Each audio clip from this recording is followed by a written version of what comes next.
Hello students matric पिला finally बहुत बड़ खुशी खबर आसी जाइए।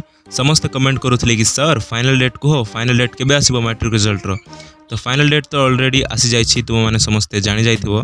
तो फाइनल डेट हूँ 26 तारीख। आसंता 26 तारीख काली को तुम मैट्रिक रिजल्ट बाहरी जीवो। समय देख समय विषय कहूँ 10टा अधे बोर्ड रे तुम रिजल्ट बाहर जाऊँगी, किंतु जदि तुम ऑफिशियल वेबसाइट रु ऑनलाइन चेक करिवो तेबे तुम 11टा अधे रु चेक करि पारिवो।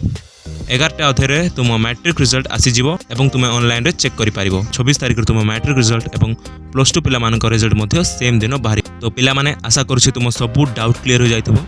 आसंता 26 रे तुम रिजल्ट 11टा अधे बाहरिबो एवं तुम ऑनलाइन रे चेक करि पारिबो। एंड वेबसाइट रो कथा कहिले केउ वेबसाइट रे तुम सर्वप्रथम तुम रिजल्ट चेक करि पारिबो। तबे देखो बीएसई ओडिशा रो ऑफिशियल वेबसाइट रे तुम रिजल्ट चेक करि पारिबो एवं odisha.india रिजल्ट्स रो ऑफिशियल वेबसाइट रे मध्य तुम चेक करि पारिबो।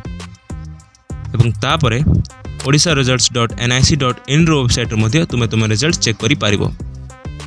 एवं अपराह्न 4टा सुधा तुम तुम डिजिटल सर्टिफिकेट डाउनलोड करि पारिबो। एवं इंटरनेट रो सुविधा न थिले तुम एसएमएस द्वारा मध्य तुम रिजल्ट पाई पारिबो। तुम एही परि लेखि एही नंबर रे एसएमएस सेंड करिवो, तापर किछि समय पर तुम रिजल्ट पाई पारिबो। तो याथिला आज रो वीडियो। आशा करछि वीडियो भल लागिथिबो। वीडियो भल लागिथिले like share and subscribe for more. एवं एही परि क्लास अपडेट एवं स्टडी टिप्स पाई मो चैनल को सब्सक्राइब करिनो। तो thanks for watching. Next video रे देखाबा। बाय।